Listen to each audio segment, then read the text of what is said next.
بسم الله الرحمن الرحیم. د قوانینو صرف بسلسله کې دا زمونږه 18 نمبر درس دی.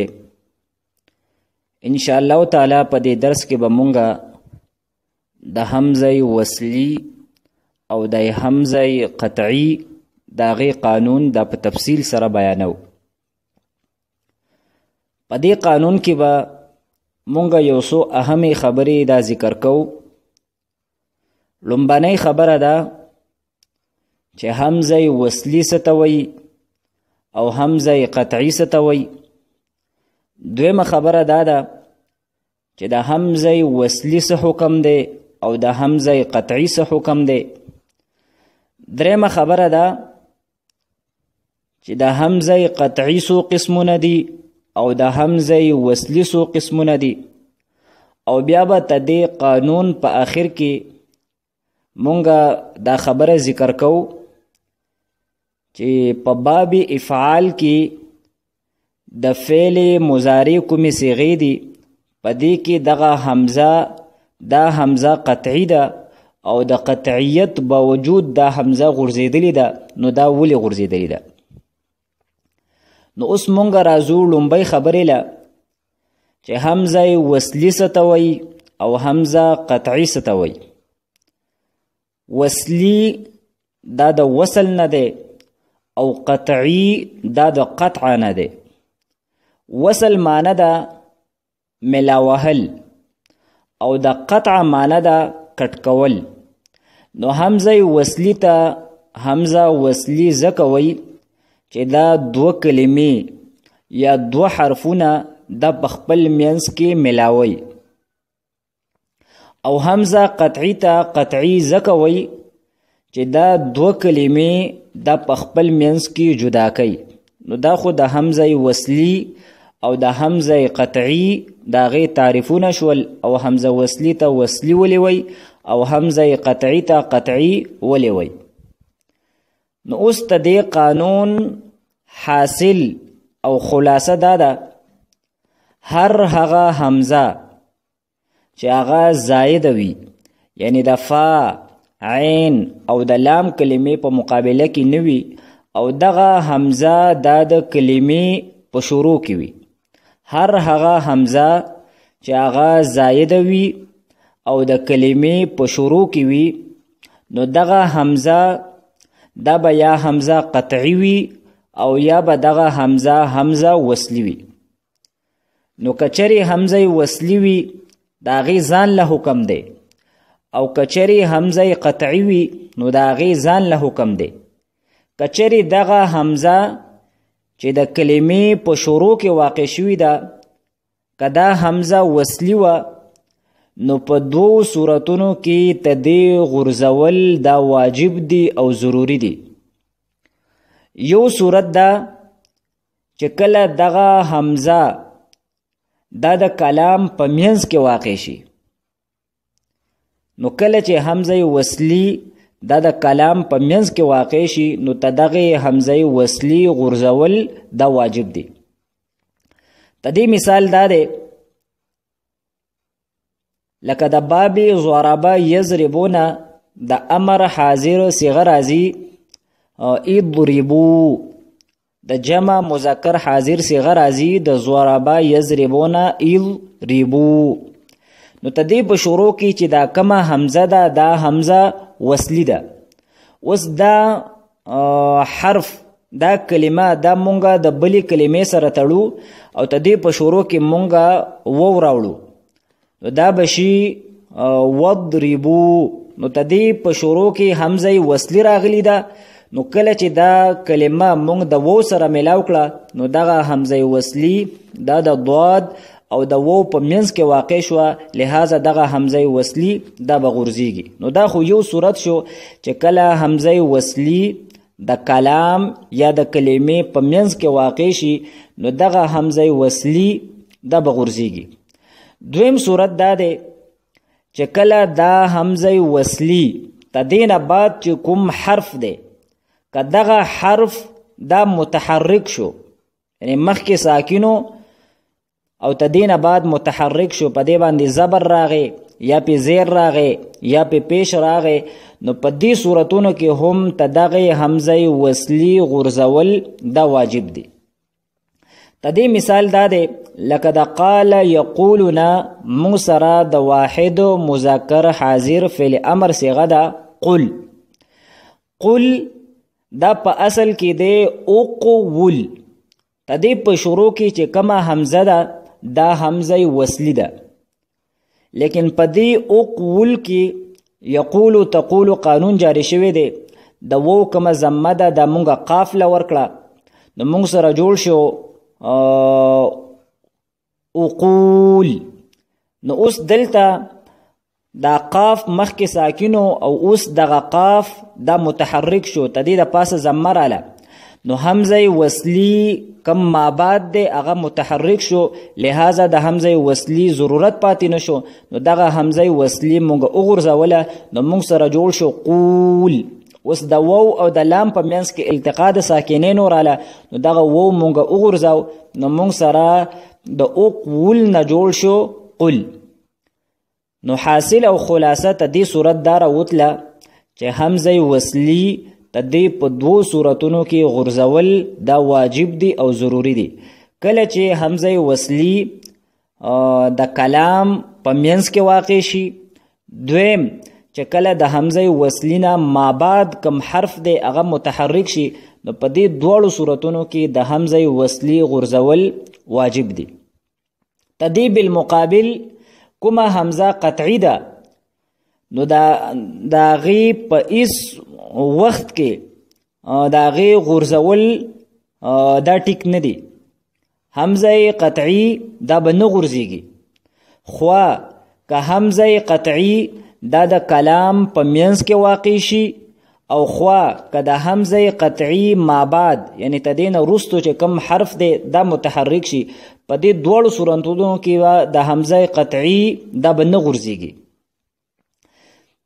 اوس مونږ هغه مثال بیانو چې کله حمزه قطعی دا د دوه حرفونو په منځ کې واقع شي. مثلا مونږ سره د اکرم صيغه ده د واحد مذکر غایب فعل ماضی معلوم د باب افعال نه، او د باب افعال کومه حمزه ده دا حمزه قطعی ده. اوس په دې باندې مونږ وو داخل کو، نو مونږ سره شو واکرم. داسې به مونږ نه وایو چې وکرم، ځکه چې دا حمزه قطعی ده.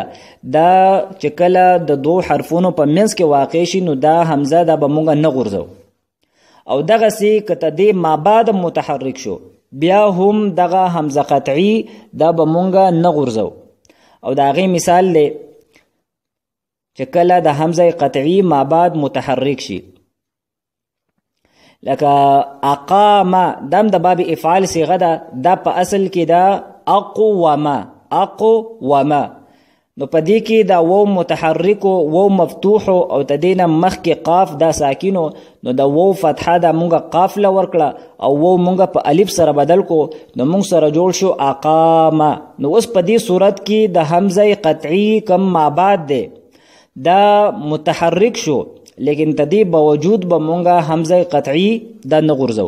نو مونږ سره حاصل او خلاصه تدې صورت دا شو چې حمزه قطعی دا به مونږه نه غورځو، خو که د حمزه قطعی د کلام په منځ کې واقع شو، او خو که د حمزه قطعی ما بعد متحرک شو، په دوه صورتونو کې د حمزه قطعی نه غورځول دا واجب او ضروری دی. اوس مونږ راځو چې حمزه قطعی تدې سو قسمونه دي، او مونږ به حمزه قطعی څنګه پیژنو چې دا حمزه قطعی ده او کدا حمزه وصلی ده. نو دا حمزه قطعی 9 قسمونه دي. کدا 9 قسمونه مونږ ته معلومي، نو مونږ ته د دې خبره علم وی چې دا حمزه قطعی ده، او تدغه 9 قسمونه نه علاوه چې نور کوم قسمونه دي، نو هغه ټول بیا په حمزه وصلی کې هغه داخل دي. نو دا حمزه قطعی 9 قسمونه دي. باغی کې لومبه قسم دی د باب افعال کومه حمزه ده، دا حمزه قطعی ده. د باب افعال په شروع کې چې کومه حمزه راځي، نو دغه حمزه دا حمزه قطعی ده. دویم د واحد متکلم په شروع کې چې کومه حمزه راځي، نو دغه حمزه دام حمزه قطعی ده، خو کدا د فعل مضارع صيغه وي، که د فعل امر صیغه وي او که د فعل نهي صیغه وي لکه اضربو نو په دې کې دا حمزه قطعي ده. دریم د اسم تبذیل په شروع کې چې کومه حمزه راځي دغه حمزه هم حمزه قطعي ده لکه اضربو. څلورم د جمع کومه حمزه ده نو دغه حمزه هم حمزه قطعي ده مثلا اشراف نو تدې په شروع کې دا حمزه ده دا حمزه قطعي ده. پنځم هغه حمزه چې هغه د بنا وي یعنی حمزه بنا او حمزه بنا هغه ته وایي چې هغه حرف دا مبني وي هغه کلمه دا مبني وي. او دویم تعریف ته دی دا دی چې حمزه بنا هغه ته وایو مونږه چې کله مونږه دغه حمزه دا حذف کو نو پاغه سره تدغه لفظ کما معنی ده هغه فاسدیږي. نو داغه مثالونه دي لکه انا انت نو انا مبني دي او انت مبني دي دغه سي ان ان نو تدی په شروع کې چې کومه حمزه ده دا حمزه قطعي ده. شپږم حمزه استفهام لکه قران کې دي انذرتهم یو انذرت کې د باب افعال حمزه را دام قطعي ده او تدی په شروع کې چې کومه حمزه ده نو دا حمزه استفهام ده او دا هم قطعي ده. وم هغه حمزه چې هغه د نومونو په شروع کې وي لکه ابراهیم اسماعیل اسحاق اسرائیل او تدینه علاوه نور نومونه. اتم د فعل تعجب په شروع کې چې کومه حمزه را دغه حمزه هم قطعي ده لکه ما ازربه ما ازربه مونږ به داسې نه وایو چې مزربه ځکه چې تدې په شروع کې کومه حمزه ده دا حمزه قطعي ده. او نهم نمبر قسم د ندا کومه حمزه ده مثلا مونږ داسې وایو عبد الله نو تدې په شروع کې چې کومه حمزه ده دا حمزه قطعي ده او تدې حکم مونږ بیان کو چې دا نه په درج کلام کې یعنی د کلام په منځ کې نه غورځيږي او د ما بعد د متحرک کېدو د وجه نه هم نه غورځيږي. تدې نه قسمونه نه علاوه چې څومره حمزې دي نو دغه حمزه وصلی ده نو که دغه حمزه وصلی دا د کلام په منځ کې واقع شو یا ما بعد تدې متحرک شو نو تدغه غورځول دا واجب او ضروری دي. اوس به مونږه اخرنۍ خبرې لراشو. مونږه دا خبره عرض کړه چې د باب افعال کومه حمزه ده دا حمزه قطعي ده دا به نه غورځېږي.